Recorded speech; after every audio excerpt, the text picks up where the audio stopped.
Découvre Hanoï avec nous. Et quand tu arrives de Luang Prabang, ça fait quand même un petit choc sensoriel. On commence avec la visite du vieux quartier d'Hanoï et notamment le temple Bachma, qui est l'un des plus vieux de la ville. C'est un temple taoïste, donc lié à la culture chinoise. C'est un lieu paisible au milieu de l'agitation de la ville. On a continué de parcourir le vieux quartier en passant par la mythique rue Tayen, qui est très animée le soir. Une petite pause avec quelques pâtisseries de rue et on se dirige vers le lac Hoan Kiem, un petit coin de nature dans la ville, avec son magnifique pont rouge, qu'on appelle le pont du soleil levant, et qui amène au temple de Ngoc Son, un véritable havre de paix. C'est un lieu dédié à plusieurs figures vénérées au Vietnam. C'est un site vraiment paisible et spirituel au milieu de ce lac qui abrite d'ailleurs une jolie légende selon laquelle une tortue qui aurait rendu aux cieux l'épée qu'a utilisée un empereur pour combattre les envahisseurs chinois.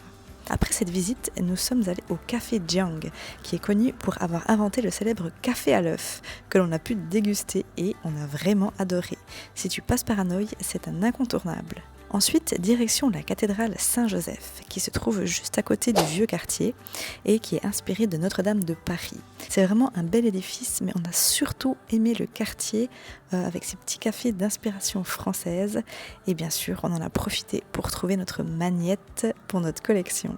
On termine la journée au marché Dong Xuan, un immense marché sur 4 étages où l'on trouve de tout, vêtements, accessoires, tissus traditionnels et bien sûr de la street food. C'est aussi un super endroit pour observer la vie locale avec tous les commerçants et les grossistes qui viennent acheter en grande quantité. Allez, abonne-toi pour en voir encore plus sur Hanoï.